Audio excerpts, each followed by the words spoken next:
Jemi rikthyer sërish në studio për të ndalur në këtë pjesë të dytë të Mocën në informacion. Do të flasim për politik, do të flasim për zgjedhjet, por në fakt duke u ndalur tek sistemi zgjedhor, që kryesisht dëmtoi partitë e vogla apo partitë e reja dhe duke sigurisht e ndërtuar një sistem zgjedhor vetëm në funksion të partisë në pushtet apo edhe të opozitës, partisë më të madhe të opozitës. Me mua këtë bisedë do ta bëj zoti Ekrem Spahiu, bashkëkryetari i LZHK-s, i cili na bashkohet vetëm pas pak, ndërkohë kam kënaqësinë në studio të kem zotin Edmond Stojku, kryetari i Aleancës Demokraciare. Faleminderit që jeni këtu. Faleminderit. Derisa të na bashkohet edhe zoti Spahiu, ne zhvillojmë bashkë bisedën, doktor. Sa zhgënjues ishte për ju sistemi zgjedhor në Shqipëri? U bën 21 vite që merrem me politikë. Kam kandiduar dhe në zgjedhje politike dhe në ato vendore. Edhe pse jo në profesion jurist, po dhe për shkak se kam qenë parlamentar, mendoj që i di mirë dhe njoh jo keq sistemet zgjedhore të implementuara deri më sot. Në Shqipëri janë bërë eksperimente, po thuaj në çdo palë zgjedhje, dhe nga 13 palë zgjedhje, unë kam mbajtur fjalimin dhe në parlament, janë bërë 14 ndryshime të kodit zgjedhor. Pra një më shumë se sa zgjedhjet të zhvilluara. Se sa zgjedhjet. Që do të thotë, kjo është pak humor, e thënë me humor, nuk ka ndodhur dhe nuk besoj se ndodh në asnjë vend demokratik të botës. Kodet zgjedhore kudo janë provuar një herë, dy, në rastin më të keq 3, po kurse kanë kaluar këtë shifër. Kodet zgjedhore kanë ca standarde të parashikuara që kanë të bëjnë me mazhorancat qeverisëse, me populatat e ndryshme në përbërjet një shteti, me mentalitetin e shtresave të ndryshme të cilat nuk përputhen në aspektin zgjedhor për të dhënë ndoshta një qeverisje të qëndrueshme. Pra, të gjitha këto element prodhojnë kode të ndryshme zgjedhore. Çuditërisht, ne përveç se këtyre modeleve kryesore që bota ka provuar, bota i mban si modele pothuajse të pandryshueshme për vendet e tyre, sepse kanë rezultuar të suksesshme. Në ato vende po, ne kemi provuar të gjitha modelet që ata kanë provuar, dhe çuditërisht ne kemi një fabrikë prodhimi idesh për kodet nga më të çuditshmet. Është e pa imagjinueshme, unë që i njoh tash metodikat zgjedhore, njoh mendësitë, njoh mentalitetet, njoh gjithmonë mazhorancat të cilat bëhen opozita, të cilat kur janë opozita, njohin shumë mirë se ç'bën mazhoranca, se kanë bërë të njëjtën gjë më përpara. Dhe çuditërisht, gjithmonë kanë bërë sikur kanë qenë në luftë të ashpër, sikur janë gati të vritën për kodin zgjedhor, janë gati të mos bien dakord për asgjë etj, por përfundimisht vërtetuan në mënyrë kapilare të përpilimit të kodit bashkëpronësinë mbi çdo kod zgjedhor që ata kanë prodhuar.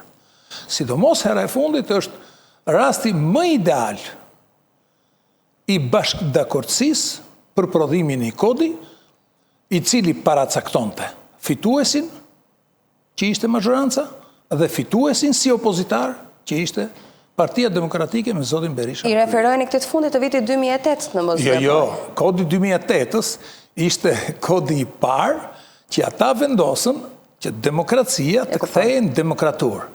Kodi i korrikut të 2024, që u implementua në 11 maj, është kodi bashkëdakordësisë pozit-opozit, por më tepër opozit se sa pozit.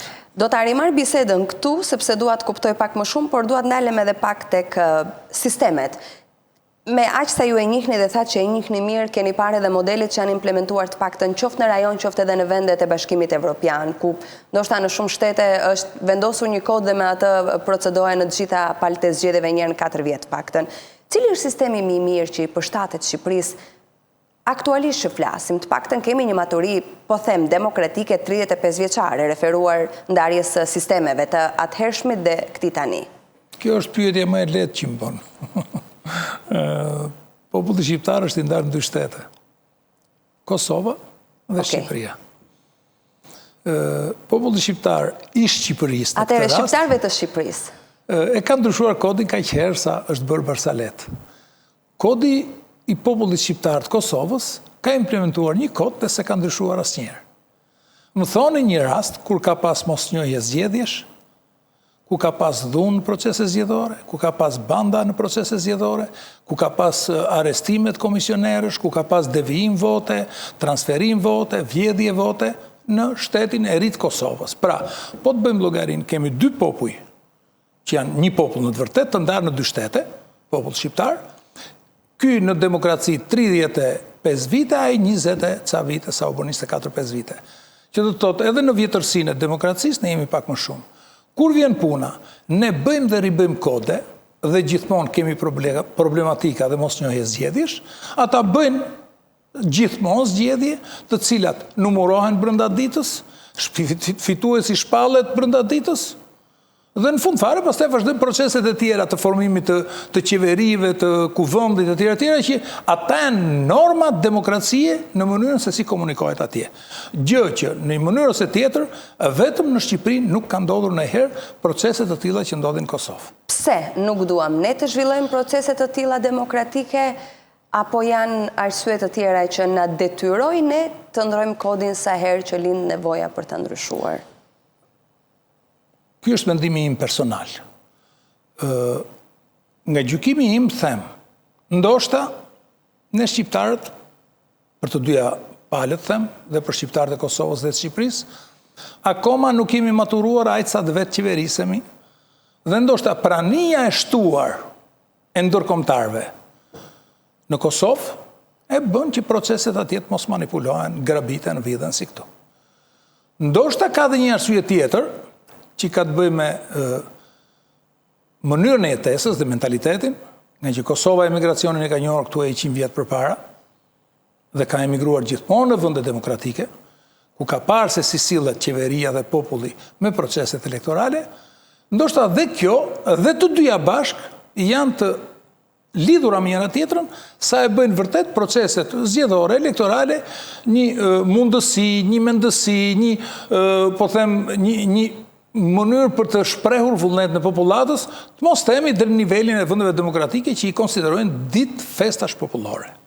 Po nëse ndalemi në rajon, zoti Stojku, duke hequr më njanë Kosovën që e prekëm, nëse ndalemi, po themi në Maqedoninë e Veriut, në Serbi, në Maltësi, në Kroaci, në Greqi, vendet ku ne, po them, kufizohemi, ka pa rrugët toksore, Po shembulli më ideal për të marrë në konsiderat në studim është Maqedonia.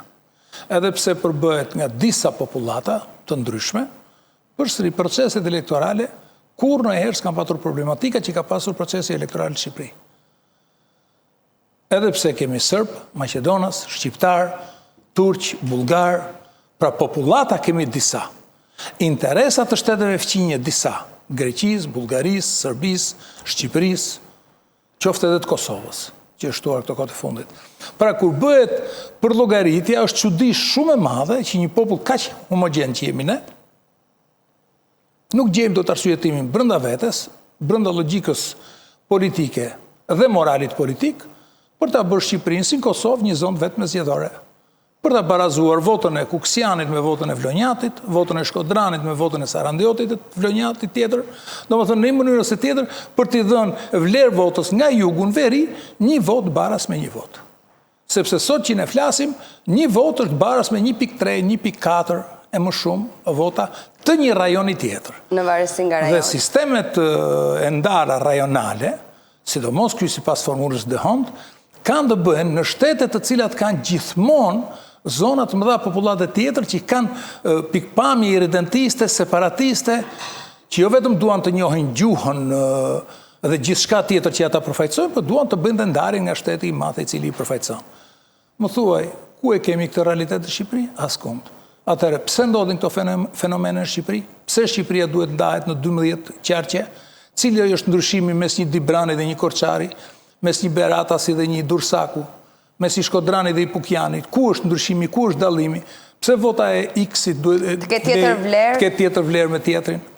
Pse deputetët duhet të marrin vota vetëm në një rajon të caktuar, kur në të vërtetë shumë nga ne që kemi kandiduar, kemi fituar, kemi marrë pjesë në jetën parlamentare, e kemi çtrirë veprimtarinë pothuajse në gjithë Shqipërinë, po njëkohësisht dhe njohjet personale dhe miqësore, ashtu si që është gjithë tereni i popullatës shqiptare. E kuptoj. Mirë, më lejo të përshëndes dhe të falenderoj zotin Ekrem Spahiu që është bashkuar. Mirë se erdhët, faleminderit që jeni këtu. Faleminderit juve. Po flasim edhe me zotin Stojku në fakt për sistemin zgjedhor në vendin ton, atë që prodhoi të paktën rezultatin e zgjedhjeve të 11 majit dhe se si partitë e vogla apo partitë e reja u dëmtuan nga ky sistem. Në gjykimin tuaj, zoti Spahiu, cili është sistemi që i përshtatet më mirë Shqipërisë? Edhe pse janë ndryshuar shpesh, ne diskutuam në këto 15 minuta, ndërkohë që prisnim dhe prezencën tuaj. Sistemet në Shqipëri janë provuar disa dhe nga zgjedhje ka ardhur vetëm duke u përkeqësuar për zgjedhja e sistemit, jo në funksionim të një përfaqësimi real të votuesve shqiptar në Kuvendin e Shqipërisë, por është ndërtuar sistemi mbi bazën e interesave të dy subjekteve kryesore që kanë hartuar një ligj dhe një sistem që të përfitojnë nga vota e shqiptarëve. Realisht, Shqipëria ka patur sistemin më të mirë deri në vitin 2005, që ka qenë 100 zona ishin në mazhoritar dhe 40 në proporcional. Dhe ishte një sistem tamam i përshtatej Shqipërisë, i përshtatej demokracisë tonë të re, dhe në atë kohë edhe 100 kandidatët kishin aftësinë të përballoheshin në mazhoritar kokë me njëri tjetrin, dhe fituesi do dilte 50 plus 1%, dhe 40 ishin në proporcional që realisht gjitha partitë merrnin duke kaluar pragun 2.5%, merrnin votat e tyre dhe konvertoheshin në mandate deputeti. Ai sistem ka qenë më i miri. Them më i miri sepse kur është hartuar kushtetuta, kanë qenë dy persona që nuk i përkisin partive të mëdhaja, as PD-s dhe as PS-s, sikurse ishte i ndjeri Sabri Goda, bashkëkryetar, së bashku me Arben Imamin. Dhe kryetari i Kuvendit në atë kohë ishte Skënder Gjinushi, që ishte kryetari i Partisë Social-Demokrate. Dhe sigurisht to që ishin të prirë që të ndërtonin edhe një kushtetut, por edhe në varësi të kushtetutës edhe një sistem elektoral zgjedhor, që të kemi një përfaqësim sa më të parafort me votën e zgjedhësve shqiptar. Dhe në këtë sistem absolutisht kanë qenë përfaqësuar të gjitha partitë politike, me pragu ka qenë 2.5% dhe në parlament ishin mbi 10 parti. E keqja në Shqipëri nuk u ka ardhur nga partitë e vogla, as demokracisë, as shqiptarëve, as Shqipërisë. Po i ka ardhur nga dy partitë kryesore që kanë dashur të marrin absolutisht pushtetet dhe ne kena fatkeqësi që këto po more pushtetit do të marrin gjithë institucionet e shtetit, do të kapish gjithë shtetin dhe ja ku është sot Shqipëria. Ne kena dhe po thona Breziun ma shumë i prirur drejt një funksionimi, një demokracie, se sa marrja e pushtetit. Ne kemi kaluar diktaturën më tegër në Europën komuniste dhe sigurisht që edhe zgjatja në vite e një demokracie funksionale kërkon të kohë. Por absolutisht nuk e mendon të askush që 34 vjet demokraci dhe demokracia ka rënë pothuajse në zero. Dhe tani nuk po ankohen më partitë e vogla, po ankohet vetë partitë e mëdha ndaj njëra tjetrës, po ankohen brenda një subjekti. Sepse gjithë përpjekja jonë është që të ndërtonim një reformë të kryenim një reformë zgjedhore, që realisht të përshtatej me kushtet e Shqipërisë dhe kërkesat tona si lëvizje për zhvillim kombëtar kanë qenë të vazhdueshme dhe jemi investuar për rreth 2 vjet.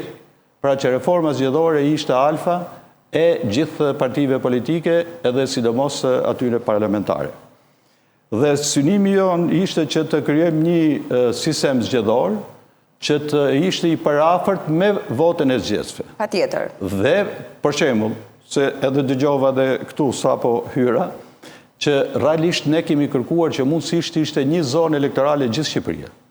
Po në pa mundësi për të prekur kushtetutën, se nuk është tabu, është prek për gjana krejtësisht që si hynë punë askujt, po pakten pa prekur kushtetutën të ishte në 4 zona elektorale, që të kishin afërsisht një numër zgjedhësh të barabartë, që nuk do të luftojmë në një qark si në Kukës për 34% për të marrë një mandat, apo në Tiranë me 3%.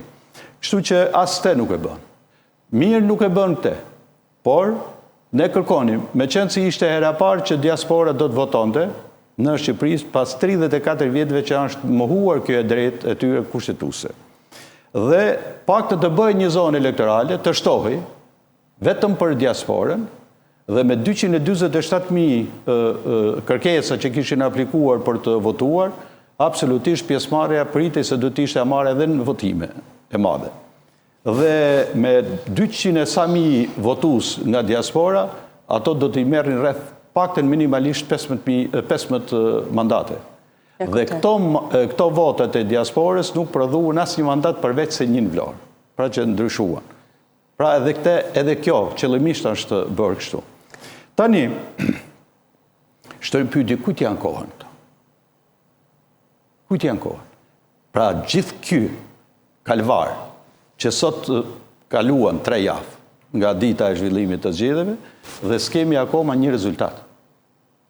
Dhe aq më tepër brenda partive tash s'pa ankohen më, domethënë partitë e vogla që nuk kanë patur asnjë mundësi dhe kontroll ndaj votës, po është problemi mes tyre që partitë e mëdha.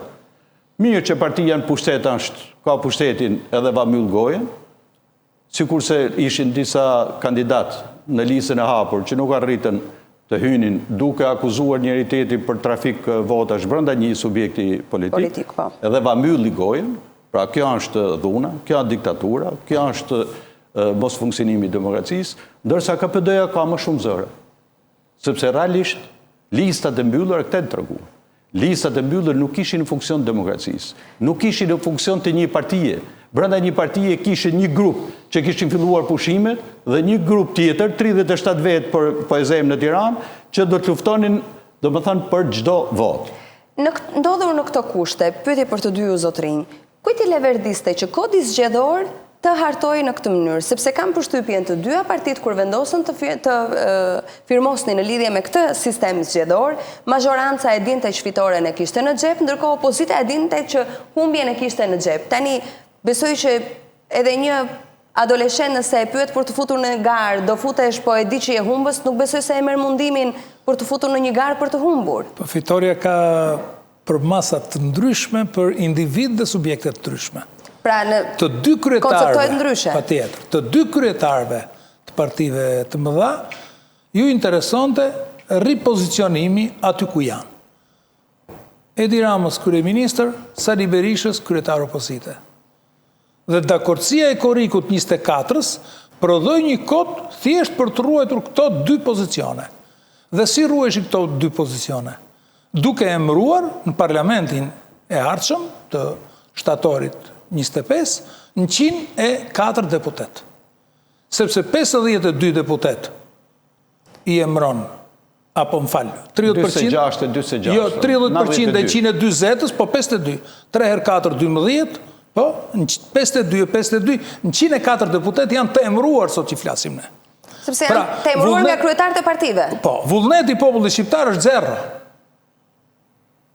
Në aspektin e emërtesës të deputetit të parlamentarit me emër mbi emër. Në aspektin e tifozlikut ndaj subjektit politik, okej, kanë marrë votat. Po 104 deputet hynë në parlament të emëruar nga kryetarët dhe dëshira e kryetarëve të dy partive. Vetëm 36 deputet kanë konkuruar. PD-ja për shembull në Tiranë ka marrë vetëm një deputet mbi listën e mbyllur.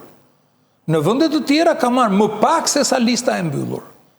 Pra, ata që kanë konkuruar dhe kanë mbledhur votat në teren, kanë kontribuar mjaft për partinë respektive, por në të vërtet, as nuk bëhet fjalë që ata të jenë pjesë e parlamentit të ardhshëm. Dhe këtu në studien tuaj kam insistuar se kjo ka qenë një kompromis krejtësisht i hapur. 22. Kompromis. 84. Hajt jetë këtë pushtetin e pushtetit dhe PD-et pushtetin e opozitës. Pra që mos jenë treg asnjë. Dalim ke sistemi. Nga sistemi, Partia Socialiste mori në zgjedhjet para 3 javë 53%. Me 53% i takon që të marrë 74 mandate dhe ka përfituar 83. 9 mandate më shumë. 9 mandate plus. Partia Demokratike me 33%, për i roblakosim, i takon të që të merte 26 mandate. Ka marrë 50. Pra 9 edhe 4, 13 mandate jenë krejtësisht të janë rëmbyer partive të vogla. Janë rëmbyer, siç thot, partive të vogla.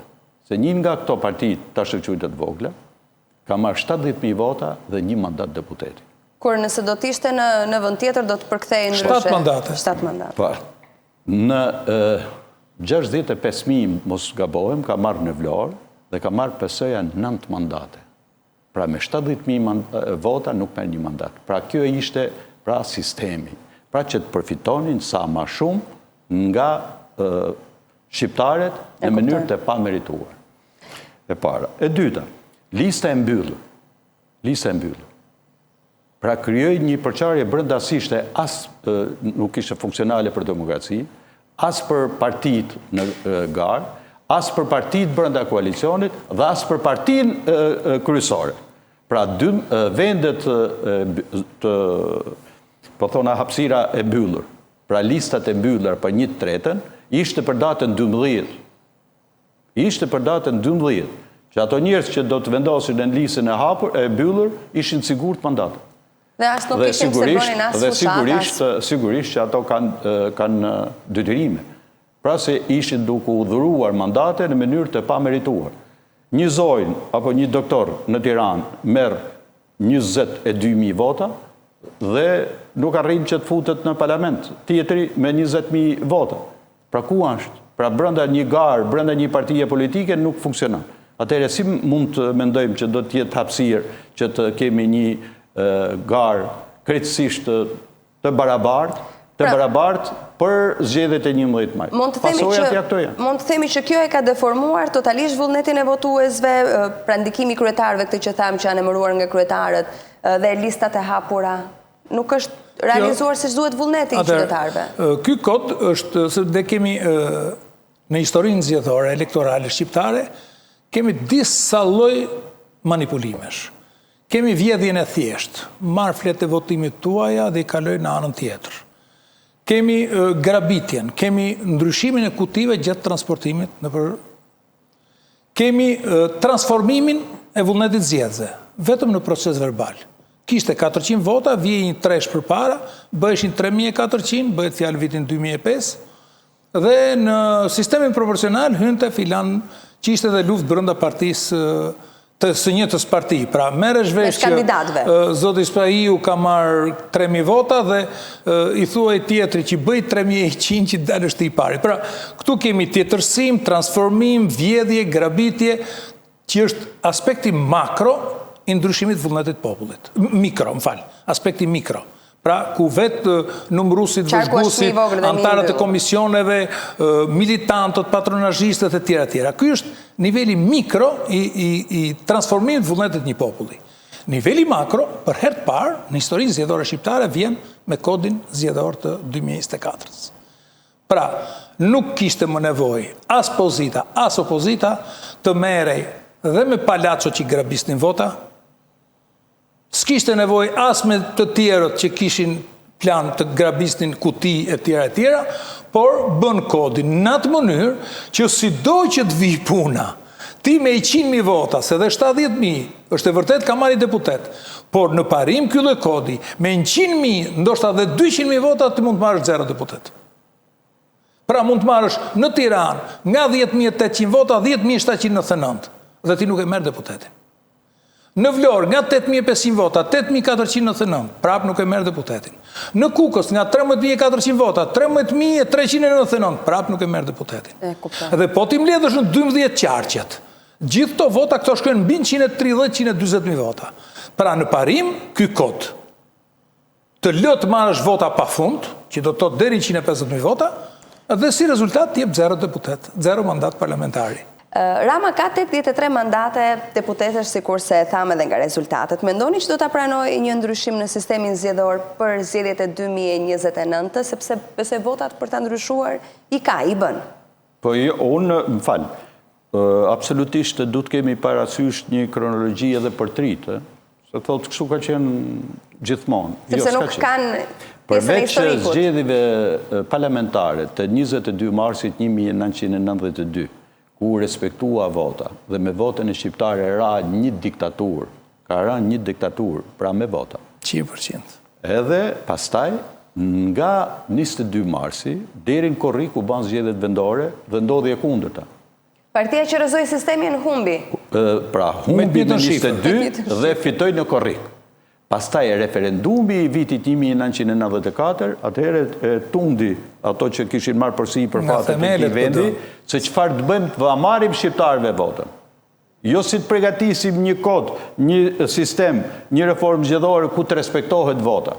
Demokracia është votë. Mos themi që mbretëria fitoi atëherë. Pastaj erdhi 96-a, erdhi 97-a, erdhi 25-a, dhe ne kena një regres deri në fund. Për mu nuk me vlen fare, as programi ekonomik, as politik, as financiar, as social, as gjanë. Bi gjitha demokracia. Këtu nuk funksionon demokracia. Kështu si të shprehni ju, zoti Spaju, e bën pak Jo, sepse në gjë ne jemi të folë vetëm se mu, që t'jemi sinqert, nuk presas një të mirë nga Partia Socialiste që ka ushtru diktaturën më tege në Europën komuniste. Absolutisht atë gjës pres mirë.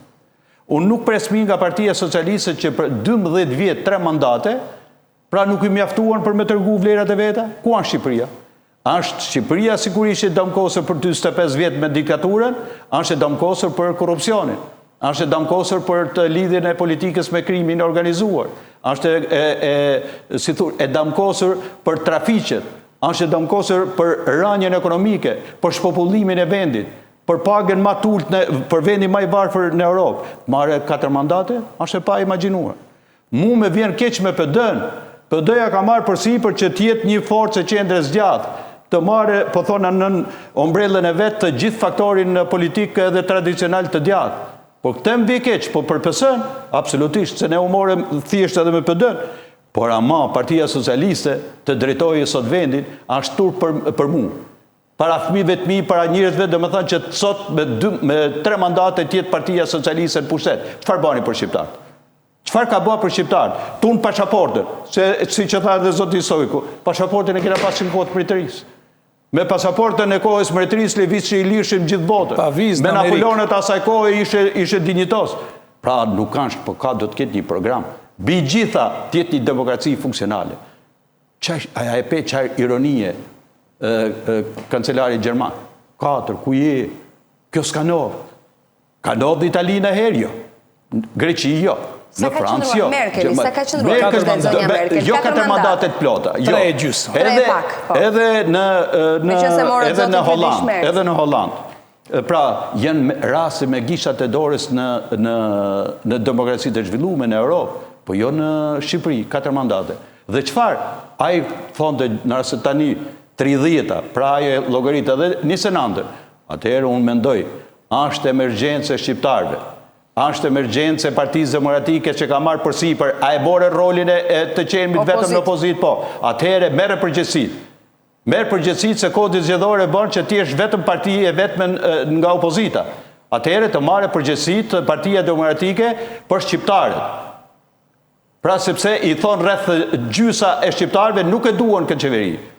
Pra e duan jo thjesht të rotacionin, po ndryshimin mentalitetin. Çfarë duhet bëj Partia Demokratike? PD-ja duhet të bëjë absolutisht. Vjedhjet i ka në të gjitha mënyrat, sikur se u tha edhe këtu. Pra të gjitha, nuk ishte vjedha thjesht ditën e votimeve, po ishte përgatit një vit infrastruktura për të marrë këtë rezultat. Dhe ato që ti thotaj, nërmjet 78-ës, edhe 88-ës, a ishte porosi për të gjitha strukturat e shteti që u dua këtë rezultat.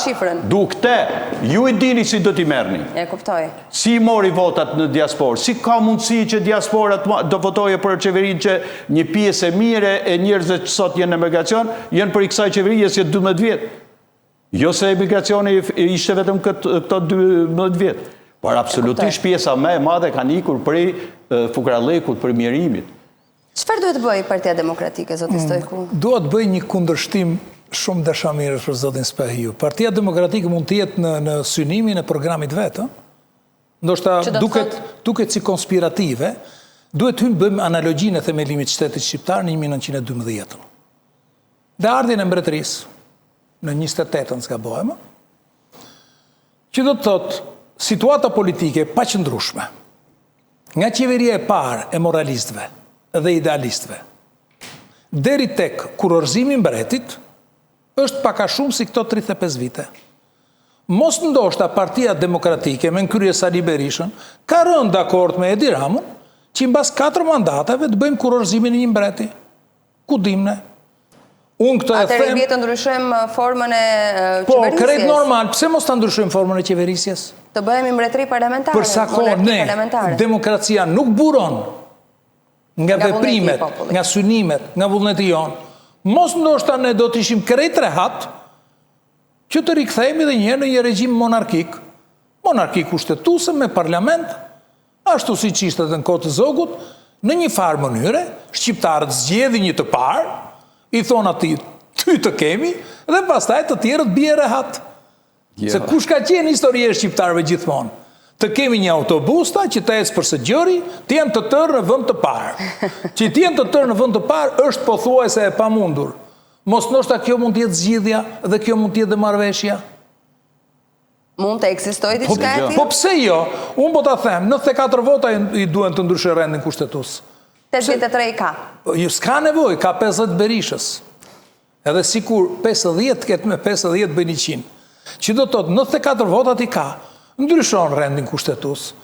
Që duhet Berishës më tepër se sa të heqi nga supet barrën ligjore që ka sot.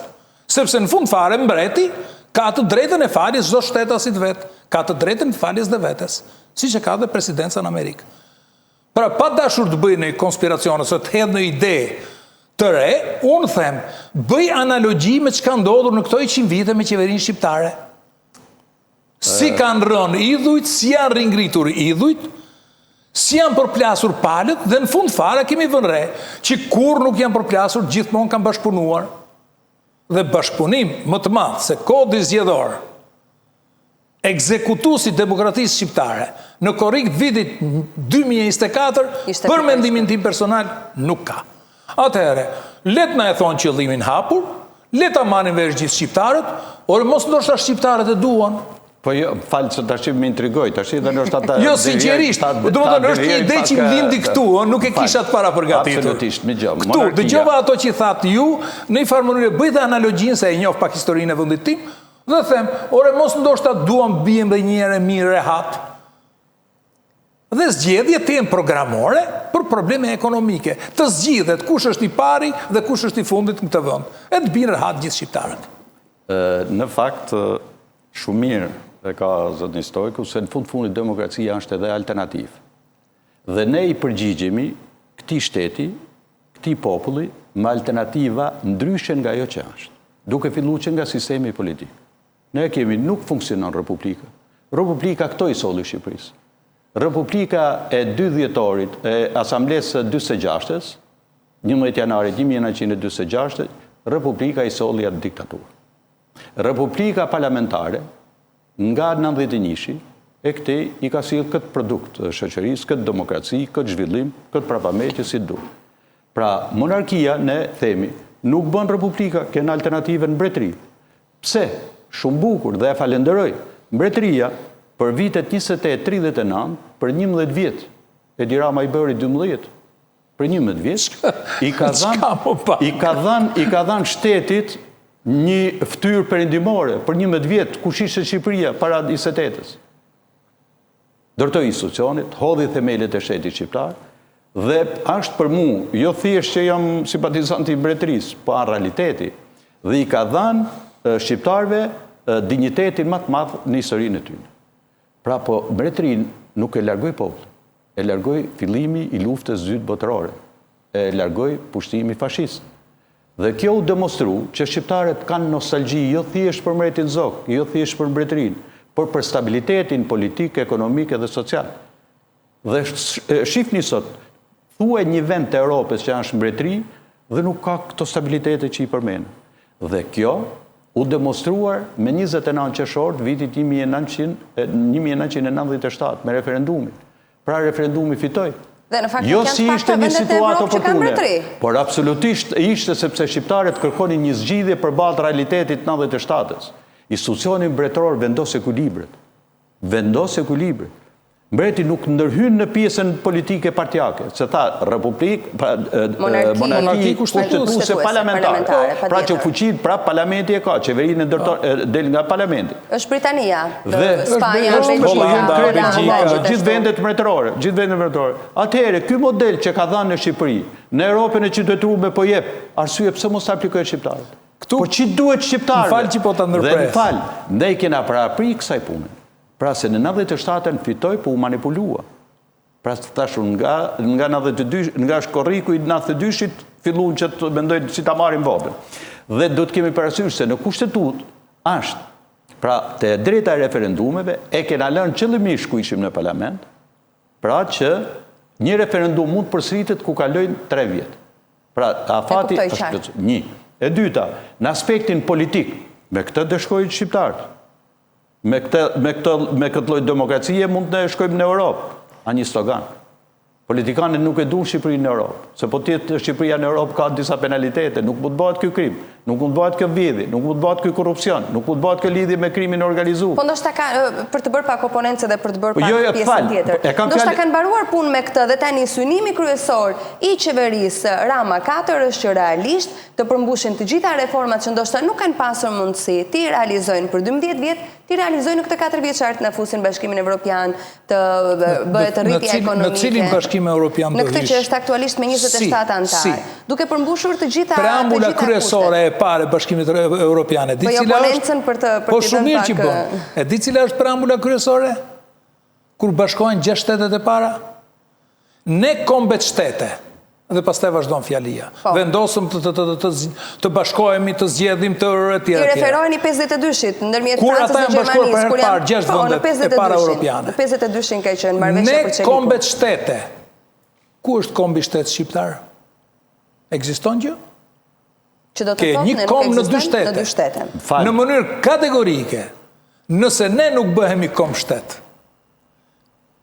ne një parë i Bashkimit Evropian në rëzon hyrje. Tani, këte avizjot, se ne e qymë për krenari që jena partije vjetër. Absolutisht. Nuk kena asnjë mëkat ndaj këtij vendi, ndaj këtij populli. Përveç se kemi mbajt mbi kurris ato që nuk mund të imagjinohen. Absolutisht jena krenar që themi. Pse? Se lidhimi me filozofi qeverisë të mbretërisë shqiptare. Por ama ne kena parashiku në preambulën shqiptare e kushtetutës shqiptare është bashkimi kombëtar. Pra ti nuk mund shkosh në Europë, pikrisht. Dhe bashkimi pra shteti shqiptar ka detyrim për çështje kombëtare, për bashkimin kombëtar, e kena detyrim. Pasi u zgjidh Alsas-Lorena, u bë bashkimi Evropian. Pastaj Kosova e ka këtë, sepse ne po t'i shohim, shive si në çfarë situate jemi. Ne kemi modelin më të mirë për sa i përket zhvillimit të zgjedhjeve në Kosovë. Mos marri, pas të vend tjetër. Pra Kosova është model se si zhvillon zgjedhjet, se si numërohen votat, se si e pranon rezultatet. Shive tash dalim ke mentaliteti shqiptar. Atje u ban 3-4 muaj që nga nën shkurti është në një ngërç politik sepse janë bërë 24 seanca. 25 seanca, 25 sot dhe nuk zgjedhin kryeparlamentarin. Kjo ndodh, nuk është problem. Dakord. Këtu akoma nuk njohim ne rezultatin e zgjedhjeve. Si mund, tashti e kam të kritika e këtyre ndërkombëtarëve. Pata fatin që para zgjedhjeve të 11 majt, takoj me këtë një komision të veshguzve të OSBE Odirit. Dhe këto gjitha ja kam ngritur përpara. Ore, si ka mundësi t'i pranoni këto më? Po si jamër një hap para, 2 hapa mbrapa, një hap para, 2 hapa mbrapa. Vetëm shënojnë, do t'i reflektojmë në raportin. Unë themi bëjthirje komisionit OSBE Odirit. Veje njëherë gishtin të realisht të problemet që kanë hasur shqiptarët në zgjedhje. Nuk mund të nxjerrin një raport dhe t'jenë kaluese këto zgjedhje. E thash, e fillom, kjo qeveri ka përgatit gjithë infrastrukturën për ta manipuluar votën. Dhe kompromisi si duket me PD-n ka qenë, unë po rri pushtet, ju rrini në opozit. Po me qënë se jemi këtu, ndjes që ndërpres, çfarë roli duhet të luante komisioni ngritur nga SPAK-u për të ruajtur votën dhe për të parë të gjitha krimet zgjedhore? Çfarë evidencash ka? Nëse marrim për bazë deklaratat tuaja. Sot që flasim, janë shumë krimet zgjedhore të proceduara që pritet të zgjidhen. Po do desha të plotësoj pak atë tangën Europë-Shqipëri, një para 2 pas, që bëhet nga monitoruesit, dhe ata e kanë të përcaktuar e martesën e tyre, monitorues. Dhe kjo tango përsëritet me një arsyetim të vetëm. Duam stabilitet apo demokraci? Pse të dyja nuk mund t'i realizojmë dot? Është e pamundur se demokracia vjen nga fjala demos që do të thotë popull. Pushteti në duart e popullit. Pra, demokracia është vetë rregullimi që një popullat i bën ligjshmërisë së qeverisjes vetë. Pra, demokracia nuk importohet, nuk merret nga diku dhe cilët diku tjetër. Ato o e ke, o nuk e ke. Dhe Europa dhe bota me të drejtë ka parë që ne demokracinë jo nuk e duam, nuk e njohim. Atëherë çka kërkuar? Stabilitet. Kështu që në këtë ide, them unë, ideja mbretërisë ndoshta do të jetë geniale, e mbyllim procesin aty. Tani dalim te krimet zgjedhore. Krimet zgjedhore, ne presim se jemi mësuar, ne kemi jetuar gjithë në diktaturë, jemi ajo mosh. Dhe dinim që ditën që dilte në organin zëri i popullit një vretje për dikë, a i të nesër me mpushkatohesh, familja internohesh, mos them fisi burgosesh, nuk di se që ndodhte. Dhe veprimet penale ishin të menjëhershme në të gjithë rrafët koncentrik që e rrethonin këtë individ në atë kohë armik i popullit. Dhe që ndodhë, në kushtet e demokracisë, ne kemi të njëjtat kërkesa. Presim dhe themi, Spaku ka kap zoti Spaju duke vjedh vota. Ta fusin burg, thot. Prit, jemi në kushtet e demokracisë. Do hapet çështja, do mblidhen provat, do bëhen hetime, do arrihen konkluzione, gjithkohën e ndjek gjykata nga pas, i jep si jep leje, i jep si jep të drejtë, ke edhe të drejtë avokati mbrojtës që atëherë nuk e kishe, që do thotë, e gjitha kjo do haj kohën e vetë. Nëse Spaku nuk vepron fare për të gjitha krimet zgjedhore, që ne tashmë i dim, atëherë përgjegjësia bie mbi Spakun. Po të akuzohet Spaku që në fillim procesit, ti për të vendos një datë të hetohet ose jo Berisha, të ikën 9 muaj. Jo të marrësh dhe të hetosh gjithë krimet zgjedhore, me fakte argumenta, ti çosh në gjykat, se cili është suksesi i Spakut deri më sot. Asnjë nuk e thot. Cili është? Të gjitha çështjet e çuara në GKK kanë përfunduar në favorin të Spakut. Dhe politika që bën, nuk thot bravo Spakut, që pas ka bërë akuzat të drejta, dhe gjykata gjithmonë i ka dhënë të drejtë, po thot, ka ardhur dita që Republika prokurorëve vendos. Janë prokurorët, ata që kërkojnë dhe gjykatësit vetëm zbatojnë vendimet e tyre. Po në të vërtet, kur një prokuror i fiton të gjitha çështjet në gjykat, ai quhet i suksesshëm. Kur një prokuror fiton gjysmat, ka vrejtjet e veta, dhe kur nuk fiton asnjë çështje, ai është i dështuar. Pra në rastin konkret, ne nuk kemi të drejtë gjykimi mbi Spakun. Por ajo që ngul këmbë dhe ngul këmbë me të drejtë, është mendësia zgjedhore. Po që se zgjidhet aja e demokracisë, që vullneti i popullatës, ku do ku ajo ndodhet, e para titi barabartë, e dyta drejt për drejt, e treta i fshet, dhe e katërta rezultative, mbaron historia. Të gjithë histori që vinë nga pas. Nëse ti ke krim zgjedhor, do kesh krim politik, krim ekonomik, krim ordiner, të gjithë llojet e krimeve tjera. Pra nëse e nis me krim, në krim do përfundosh.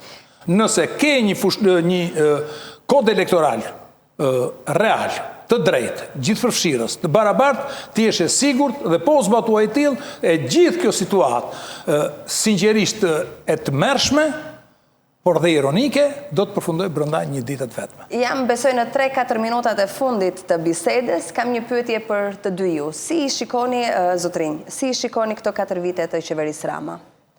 E para, gjithë ata cilët ishin të interesuar për të pasur një pasaportë evropiane, mendoni që do ta kenë dorë një pasaportë evropiane? Dhe e dyta, ajo që na prek të gjithëve dhe na intereson ose na cënon në xhepi, sepse nga ekonomia pastaj burojnë shumë të mira apo shumë të këqija.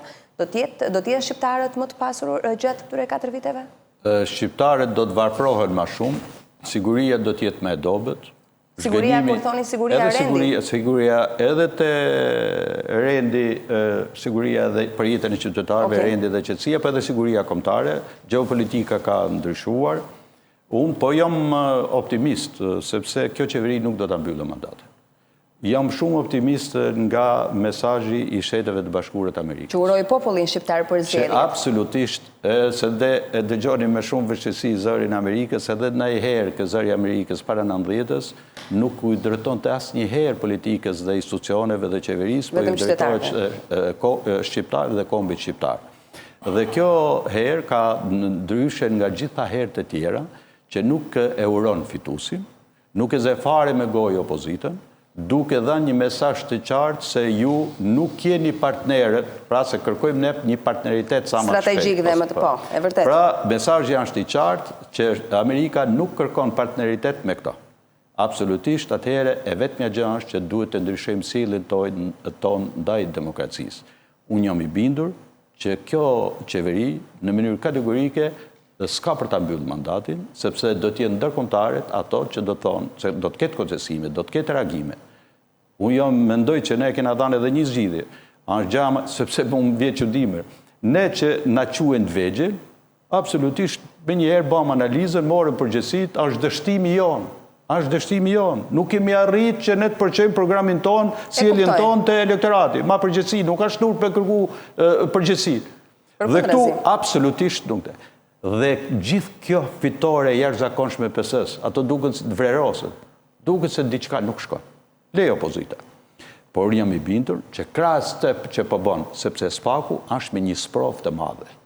Nëse ai nuk do të arrijë që të konkretizoje dënimet në lidhje me krimin elektoral që u përfshin shumë institucione ndërkombëtare të shërbimi informative, drejtoria e policisë, marrëveshje këtu, marrëveshje me KQZ-n këtë, nëse s'do dënohet asnjë, atëherë këtu bëhet rrugë.